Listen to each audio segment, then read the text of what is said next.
지금부터 아마 역사상 가장 끔찍한 실화 범죄 중 하나로 기록될 한 남자의 이야기 속으로 들어가 보려고 합니다. 바로 수백 명의 어린 생명을 앗아간 안데스의 괴물, 페드로 로페스에 대한 이야기입니다. 때는 1980년, 에콰도르의 암바토라는 도시였어요. 여기에 정말 끔찍한 폭우가 쏟아졌습니다.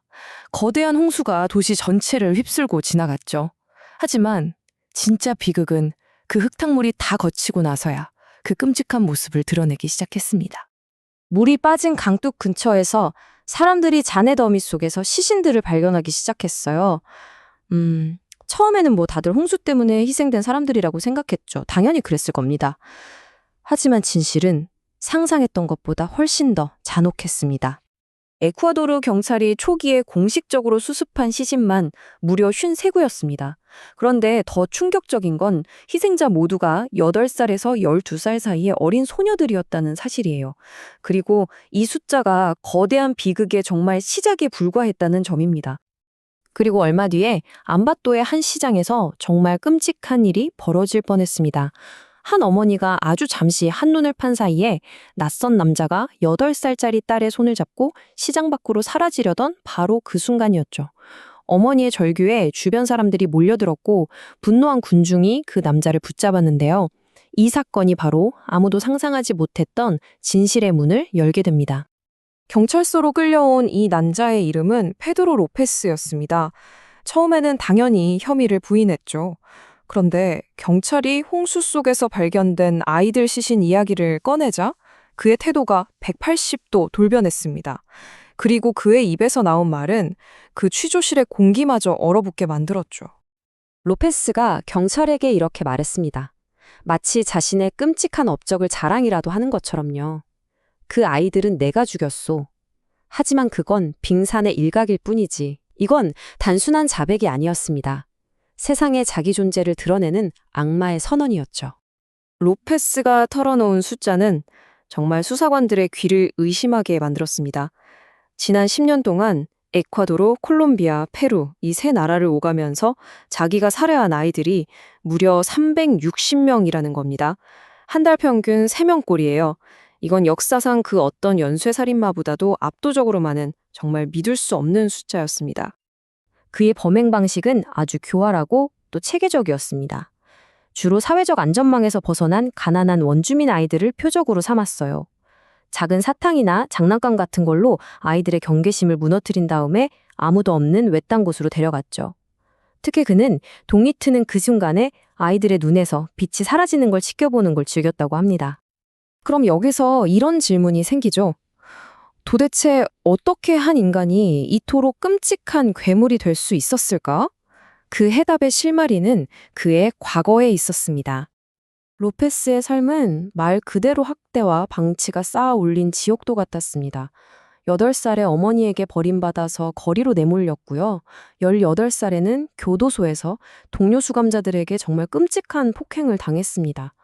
이런 사건들이 그의 내면에 혹시라도 남아있었을지 모를 마지막 인간성마저 완전히 파괴해버린 거죠.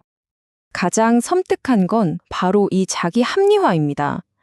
그는 죄책감을 느끼기는커녕 자기가 이 더러운 세상으로부터 아이들을 구원해서 천국으로 보내주는 신의 대리인이라고 굳게 믿고 있었어요.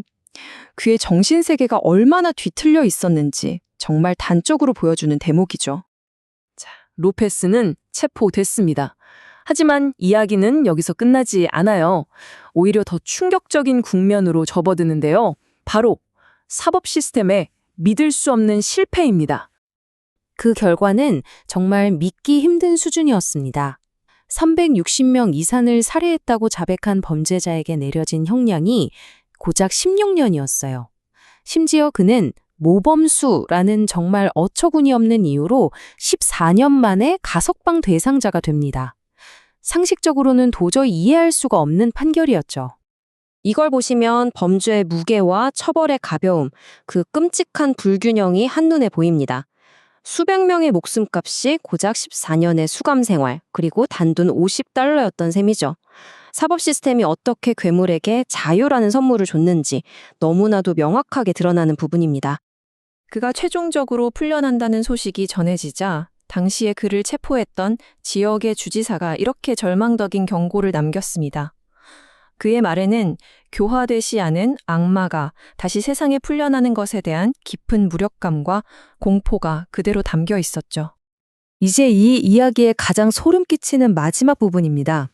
역사상 최악의 연쇄살인마가 자유의 몸이 된 뒤에 과연 무슨 일이 일어났을까요? 그리고 이 모든 이야기는 결국 하나의 거대한 물음표로 남게 됩니다. 1998년 $50의 보석금을 내고 정신병원에서 나온 페드로 로페스는 마치 연기처럼 사라졌습니다. 그 후로 지금까지 그 누구도 그의 행방을 알지 못해요. 이 사건은 그냥 과거의 끔찍한 범죄 기록이 아닙니다. 이건 오늘을 사는 우리에게 여전히 유효한 질문들을 던지고 있거든요.